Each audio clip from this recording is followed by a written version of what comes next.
Hi, everybody. It's Peter Schiff. It's Wednesday, October 28th, 2009.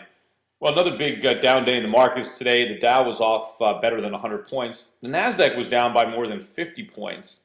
In fact, the Nasdaq has now dropped 150 points since Friday's high. It's about 7% in 3 days. That's a pretty big move. Today was very similar to a lot of the down days from 2008. Stocks got clobbered. The dollar was firm today, particularly against the commodity currencies. You had the Australian and New Zealand dollars falling about 2%. That's despite the fact, we got a rate hike last night from the Norwegian central bank, the first European central bank to start raising rates. Also, bond prices were firm, and the Japanese yen was very strong. The Japanese yen was up 1% against the dollar.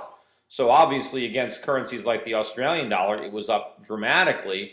This is the type of activity that we saw in the big sell-off last year. I think part of it was sparked by some weaker than expected housing numbers that are getting people to question the recovery. Of course, my point is that there is no recovery, that the fundamentals for the economy have been worsening because of what the government has done to artificially stimulate it. But of course, the trade-off there is they are able to get the stock market to go up because they're debasing our money.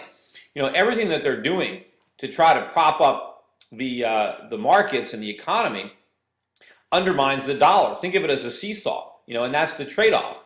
In order to get housing prices to rise and the economy to appear to be increasing, the dollar goes down on the other side of that seesaw. The only way they can really defend the dollar is to restrict money supply, tighten up on credit, raise interest rates. The dollar could rise, but then they'll crush the other side of the seesaw as stock prices go down, real estate prices go down, and the recession worsens. But I do not think that we are going to repeat the market performance of 2008, where we have stocks getting crushed around the world and the dollar rising. In fact, remember back in 2008, there was still the chance that the U.S. government would do the right thing. There's no chance of that happening now. So they're going to bail everybody out. They're going to keep all the financial institutions in business. They're going to keep printing money. They're going to keep interfering to prop up the phony economy. And so we're not going to get a repeat of 2008. At least it doesn't appear that way to me. Speaking about things that they're doing to prop up the phony economy, there's word now today that it looks like they are going to pass this extension of the $8,000 first-time buyer's credit. And again, it's not first-time buyers. It's anyone who hasn't bought a house in 3 years. But now they want to expand it. I think what I've heard so far is they're going to issue the tax credit. It might not be the full $8,000. It might be $6,500 to somebody who already owns a home and who's living in it right now, but who decides to buy a more expensive home and trade up. Now, I guess there's some kind of crazy justification, although I don't buy it, for the first-time home buyer's credit, meaning, well, if you're a first-time buyer, maybe you're younger, you don't have the down payment, and the government wants to encourage home ownership. All this is wrong. They shouldn't be doing it, but I guess that's the justification. But what is the justification for giving a tax credit, right? Trying to encourage somebody who already owns a home to just go and buy a more expensive home. I mean, what social policy is that? How does that make any sense? Sure, if somebody wants to live in a nicer house or a more expensive house and they can afford it, fine, let them buy it. But if they can't afford it, should the government be giving them a tax credit so that they can buy a house that they otherwise couldn't afford? The whole impetus to get the extension of this tax credit is the real estate industry is saying, without the tax credit, home sales are going to collapse. Which means that the only reason people are buying houses is because the government is giving them money, because the government is subsidizing the down payment, which means the government is subsidizing and causing transactions to occur that absent government intervention wouldn't occur. And that's precisely why the economy is in so much trouble, because we refuse to let the free market work. Instead, we want bureaucrats in Washington making decisions as to who should do what should be bought, what loans should be made.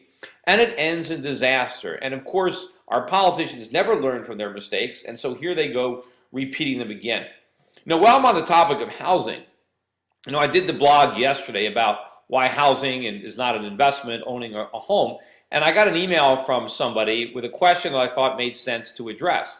In yesterday's blog, I mentioned the fact that I thought rents would be falling. And so I thought that rental property would not be a very good investment right now. And I was asked, well, how do I square my feeling that rents are going to come down with my view of inflation getting worse and potentially hyperinflation? Wouldn't inflation mean rents are going to go up? Well, it's a good question, and I thought I'd answer it. And the answer is no, not necessarily. The cost of living will go up, but rents will probably come down. And here's why. Prices are determined by supply and demand. There is a glut of housing on the market. No question about that. We overbuilt the housing market. Meanwhile, demand is falling. People are losing their jobs. They can't afford to pay rent. People are taking roommates.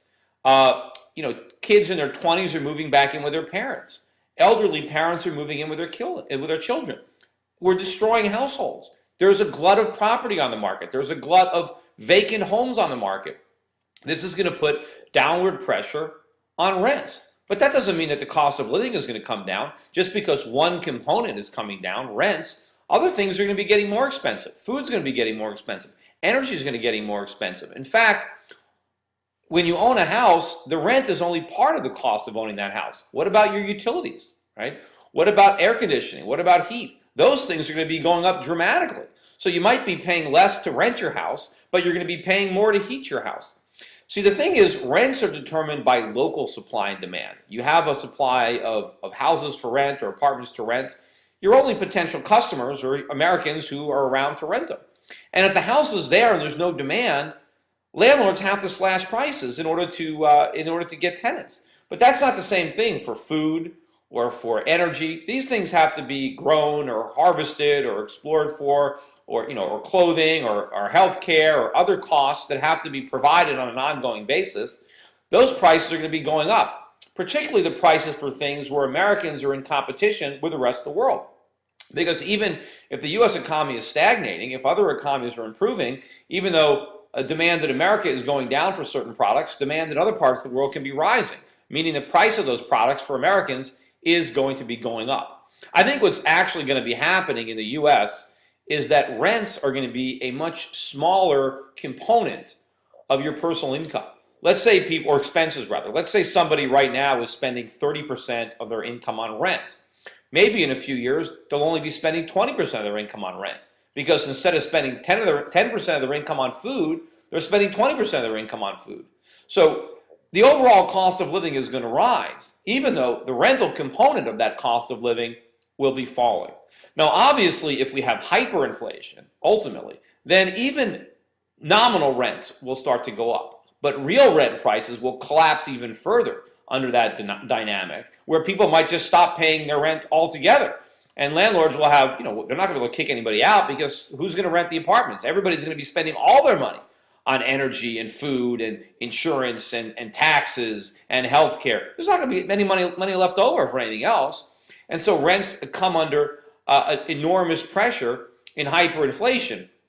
But still, the nominal rents could ultimately rise. But what good is that going to do landlords? And of course, what's going to happen if landlords can't pass on, they can't increase rents, they're not going to maintain the properties because the cost of building materials and supplies is going to go up. So what's going to happen is if you're living in a rental unit, maybe your landlord can't raise your rent, but he's not going to fix your building. He's not going to repair it. And so you're going to be living in a worse and worse conditions because your landlord can't recoup those costs and higher rents. So the quality of your housing will deteriorate, even though the cost isn't going up. But of course, for a lot of people who end up living with roommates, right? Well, even if you reduce your rent by taking on a roommate, well, you don't actually have a whole apartment anymore. You have half an apartment.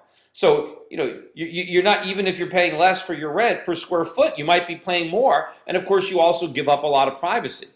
So all of this is going to happen. People have to understand how inflation and hyperinflation affects an economy and affects prices. It's very easy to have inflation running higher even while certain prices, like rents, are falling because it's more than offset by other prices that are rising to take their place. Anyway, that's it for today. Also, I want to remind everybody there are a bunch of guys that are doing a money bomb for me on November 5th. SchiffSuperbomb.com is their website. It's a money bomb for my Senate campaign. All donations are to be made at SchiffForSenate.com. So if you haven't donated, it's a great time to do it on this money bomb. Thanks, everybody, for your support.